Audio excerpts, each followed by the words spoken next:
What does former Office of Management and Budget Director and overall economic advisor David Stockman have to say about this? I know it just makes you miserable. Well, I don't think it's Fedland. It's fairy tale land. How could someone in their right mind believe that you have interest rates that drive the whole short end of the market, the money market, at zero for 9 years? Because that's what these two alleged academics 9 years. 9 years, because they started it, as you remember, in December 2008. That is the greatest gift to the 1%, to the speculators, to the leverage traders, to the carry trade ever imagined. It will totally distort markets. It will create unimaginable bubbles if you keep that up, and we're almost on the edge of another explosion at the present time.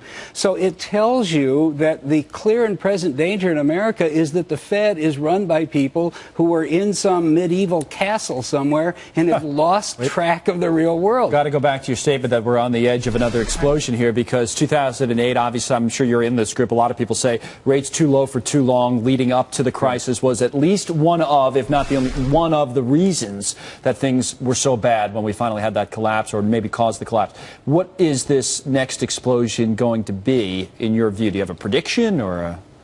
Well, I mean, we're at the fourth bubble inflated by the Fed this century. Remember .com, and they said at the time, this is different. This time is different. The market is reasonable. It was crazy. $5 trillion of value evaporated within months. Same with housing. No one could see a housing bubble. No one on the Fed, not the new incoming chairman Yellen. Read what she told the the supposedly behind the scenes she didn't speak about it publicly. Really, what she told the committee, she saw none of this coming.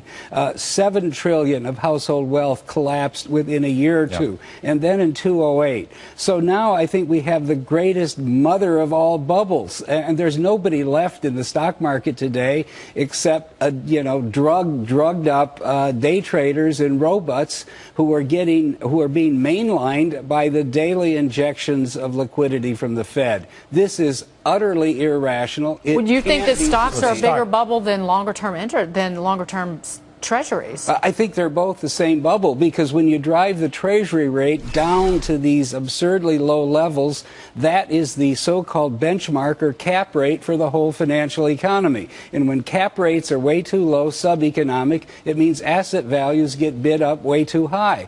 So the stock market today is trading at 20 times trailing earnings, the same point it was at in October 2007, and we're hearing the same refrain from the sell side analyst, come on in, the water's warm, we're just getting started. Some sort of a trigger, and then one of them goes, is basically what you're saying. Yes, exactly. We don't know. All right, well, David, it's always great to see you, even with this type of conversation, but it's important. David Stockman, thank you.